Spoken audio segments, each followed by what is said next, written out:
Let's see the good point. Good point یہ ہے کہ کل تک تاجروں کو ہاتھ نہیں ڈالتے تھے. مفتاح اسماعیل نے کہا 3,000 روپیہ مہینے کا دے دو, تو مریم نواز نے پبلکلی رگڑ دیا ان کو, اور پرائیویٹلی پھر بڑے میاں صاحب نے ان کو نوکری سے ہی فارغ کر دیا. پھر ان کی لاسٹ ایئر وہ اسکیم آئی تھی تاجر دوست کے, کیا اس میں 1-2 درجن لوگ آئے, اس سے زیادہ لوگ نہیں آئے. اب ان کا خیال ہے کہ ہم 30 لاکھ بندہ اگر آ جاتا ہے, یار اگر 25,000 بھی دیتا ہے تو چلیں 57-58 بلین تو آ جائے گا, اصل چیز یہ نیٹ میں آ جائے گا. تو پھر اس پہ اتنا اعتراض کیوں ہے؟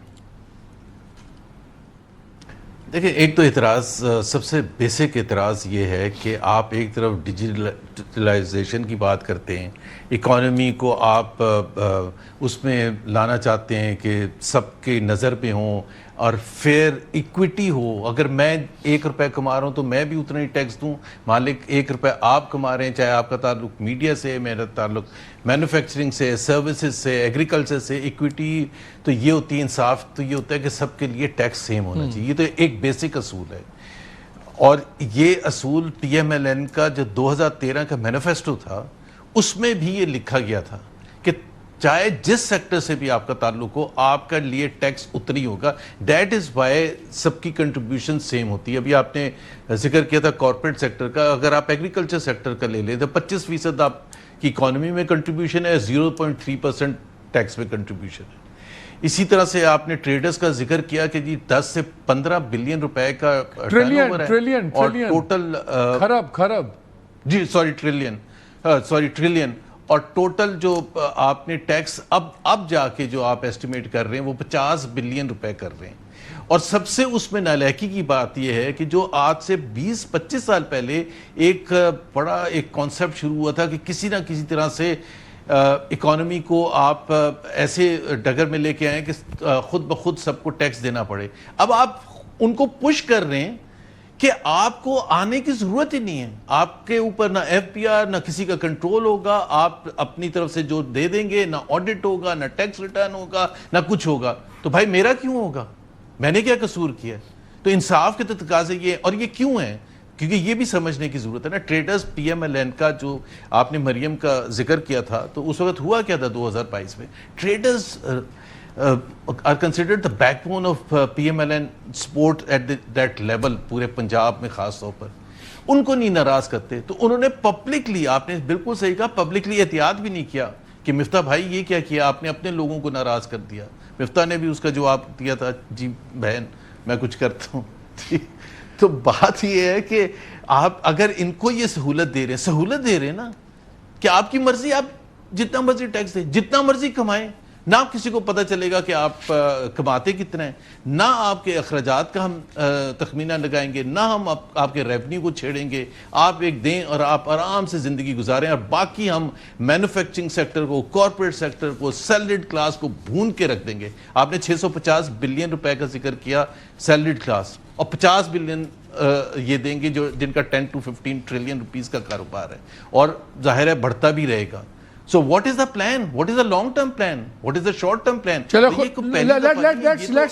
جی پہلے تو بات یہ دیکھیں, خرم شہزاد اس چیز سے اگری نہیں کرتے کبھی بھی پہلے بھی پروگرام میں, کہ یہ this is the 5th budget of the present prime minister.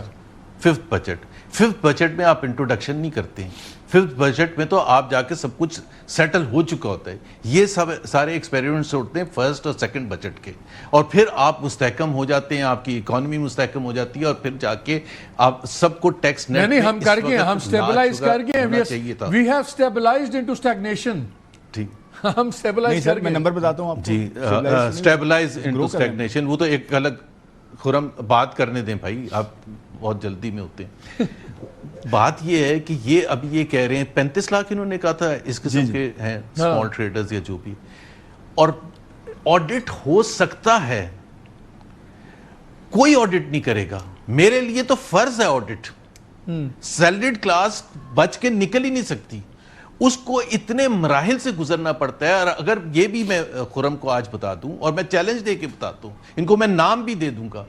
Salaried class والا, ایک ایگزامپل میں دے دیتا ہوں, سیلریڈ کلاس والا ایک ریئل اسٹیٹ کی ٹرانزیکشن کرتا ہے, اور اس میں ٹیکس ایٹ سورس اس کا کٹ جاتا ہے. وہ جو ٹیکس ایٹ سورس ہے, اس کی ٹیکس جتنا اس کو مہینے کا دینا ہے, اس سے سال کا دینا ہے, اس سے زیادہ ہے. What does he do? جب وہ ٹیکس ریٹرن فائل کرتا ہے تو وہ ریفنڈ کلیم کرتا ہے، یہ ریفنڈ نہیں دیتے. یہ سیلریڈ کلاس کو تو اتنا بھون کے رکھ دیتے ہیں، اور یہ میں بالکل اس کو میں 10 اس کو ایویڈنس دے دوں گا، اور ان کو پتہ ہے یہ ہوتا ہے. تو آپ ایک طرف ظلم دیکھیں کہ اسے آپ پہلے ٹیکس وصول کر چکے ہوتے ہیں، اس کی ٹرانزیکشن پر آپ یہ نہیں کہتے کہ یہ سیلریڈ کلاس ہے، اس کا تو ٹیکس ایٹ سورس ڈیڈکٹ ہوتا ہے. اور ٹریڈرز کے لیے آپ دیکھیں ذرا کتنی گنجائش پیدا کی جا رہی ہے، کتنی سہولت پیدا کی جا رہی ہے. کون جا کے ان کا آڈٹ کرے گا؟ مطلب جب آپ نے ان کے ساتھ اتنی نرمی کا اظہار ہی کر دیا اور آپ کہہ رہے ہیں کہ کسی نہ کسی طرح سے لے کے. حفیظ پاشا صاحب کا میں ڈیٹا پڑھ رہا تھا، انہوں نے بتایا کہ جو اس ملک کی 24% زمین ہے زراعت میں جو استعمال ہو رہی ہے، وہ 1% ٹاپ فارمرز کے پاس ہے. 1% طبقہ ہے جو 24% یہ ایگریکلچرل لینڈ اون کرتا ہے، جو 800-900 بلین کا اس کا پوٹینشل ہے. اس پہ کوئی ہاتھ نہیں ڈال رہا، بلکہ 25-26 میں پنجاب گورنمنٹ نے 10 بلین ٹوٹل ایلوکیٹ کیا تھا، 10.5 بلین کے کتنا کہ ہم اس میں سے ریونیو لیں گے. ایگریکلچر پہ ہاتھ تو ابھی تک ڈلا ہی نہیں نا، وہ تو خود سارے M N As M P As ہیں، وہ تو 0.3%. ہاں، وہ تو ان پہ تو ہاتھ ڈال نہیں سکتا. دکاندار سڑکیں بند کر دیتے ہیں، اس پہ ان کے سانس پھول جاتے ہیں. ایگریکلچر پہ زور ہے، اس پہ زور ہے، سیگریٹ پہ. اس میں ذرا آ جائیں ایک سوال اور، جتنی ہم باتیں سن رہے ہیں اس میں کہیں جاب کریشن نظر آ رہی ہے؟ بیکاز اصل مسئلہ ہے جاب کریشن ہوگی، انڈسٹری بڑھے گی، تبھی الٹیمیٹلی ہوگی. تو خالی فگر بیلنسنگ کر رہے ہیں نا، وہ جس پرائمری سرپلس اتنا کم ہو گیا، اتنا ہمارا جی ریونیو ٹارگٹ ریوائز ہو گیا، ہم نے جی وہ جو بگ ٹاک ہوتی ہے which doesn't matter to the ordinary people. کہیں آپ کو جاب گروتھ کہیں نظر آ رہی ہے؟ کہیں کوئی ایسے میجرز نظر آ رہے ہیں کہ اس ملک میں 40% اسٹنٹنگ ہے وہ کم ہو جائے گی، بچوں کی سکولنگ بہتر ہو جائے گی؟ کوئی آپ کو ایسی میجرز نظر آ رہی ہیں جو ابھی تک ہم باتیں سن رہے ہیں حکومت کی؟ دیکھیں مالک، سارا جو فوکس ہے نا، آپ نے بالکل کہا کہ کتنا ٹیکس آپ نے کمانا ہے اور کتنا ایکسپینڈیچر ہوگا، فسکل ڈیفیسٹ کتنا ہوگا، سرپلس کتنا ہوگا، پروونسز کو ڈرا کے دھمکا کے ان سے پیسے کتنے لیے جائیں گے، سارا فوکس از اراؤنڈ دیٹ. اور یہ this is a typical I M F style. اب جو سب سے بڑا مسئلہ ہے جو پاکستان کی اکانومی کا ہے کہ پاکستان کی اکانومی آگے نہیں جا رہی، اور اس کے پیچھے اگر آپ دیکھتے ہیں تو سیونگ نہیں ہو رہی ہے. پاکستان کا جو سیونگ ریٹ ہے وہ 6% ہے، بنگلہ دیش کا فار ایگزامپل 20% ہے، انڈیا کا 28% ہے. سیونگ ہی نہیں ہو رہی ہے، اور اس کی وجہ سے انویسٹمنٹ نہیں ہو رہی. انویسٹمنٹ ہمارا 14% ہے، 14.1% ہے یہ، which is less than half India اور بنگلہ دیش اور whatever. Investment ratio is at a 50-year low.